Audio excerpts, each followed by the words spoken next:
In the LECO software, go to Diagnostics and then Solenoids. And when the list populates, click the box for aliquot dump. This will cause the doser stem to pop up and be removable.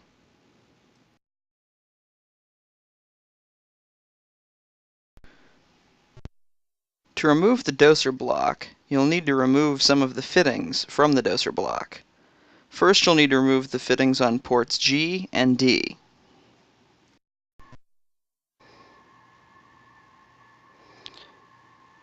Use a small adjustable or box wrench to loosen the nuts that cover the compression fittings on both ports, and then back the nuts off by hand. Then pull the compression fittings free of the ports.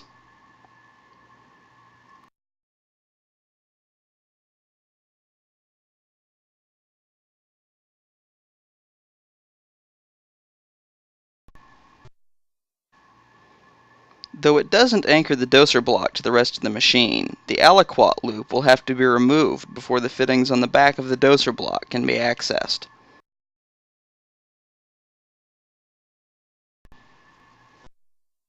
After one of the aliquot loop's fittings have been disconnected, the ends will spring apart. This is normal, and it's okay for the tube to flex like this.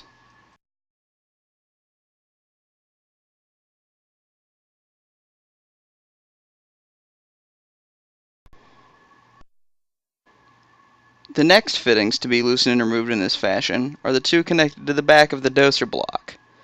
They are, however, impractical to film, so won't be shown here. Press this button on the base of the doser block, about halfway in, and then pull up on the knurled knob on top of the doser stem to free it from the doser block. Once the doser stem has been removed, loosen the two screws that hold the doser block to its base. When they are loose, the doser block can be lifted off of its base.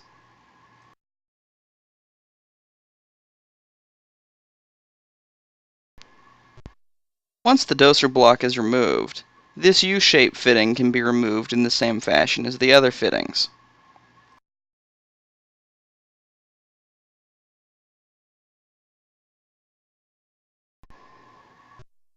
When the doser block is fully disassembled, you should have all of these parts. You should pick up and examine the doser stem to verify that it isn't bent, and that all of the O-rings are in working order. If they are, you should re-lubricate them with Dow Corning vacuum grease. Make sure it's a light, even layer.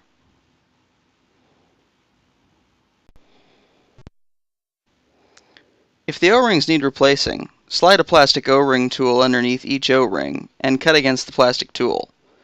Do not cut against the metal of the doser stem, which could irreparably damage the doser stem. You should then replace all 10 O-rings by sliding them on over this brass O-ring tool.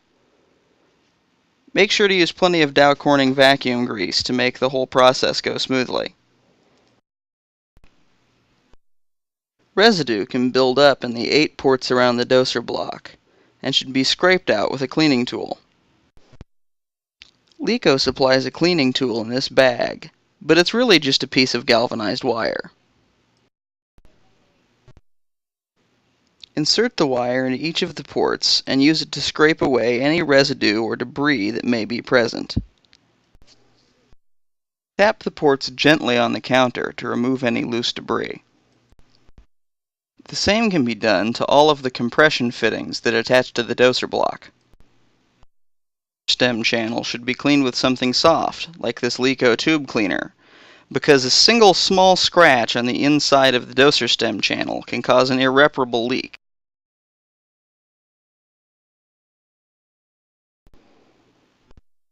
Before putting the doser block back in place, reattach the U-shaped piece of tubing with fittings to ports H and A of the doser block. Tighten all the fittings with a wrench to prevent leaks.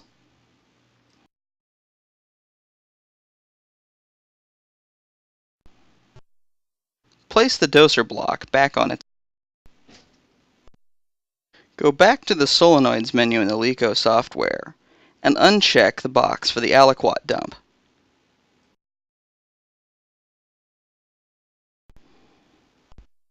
Press the button on the base for the doser block about halfway in. With the button pushed in, push the doser stem back into place. Replace and tighten the screws that hold on the doser block.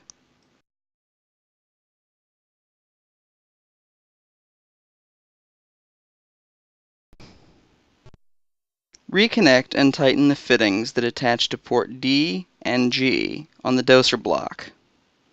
Then reattach the two fittings that go onto the ports in the back of the doser block. This is impractical to film and will not be pictured.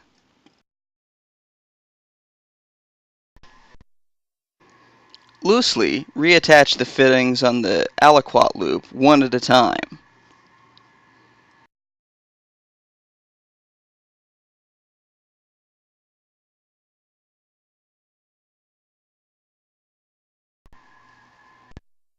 Don't use a wrench to tighten the two fittings until both fittings have been attached. This prevents the aliquot loop from being bent out of shape.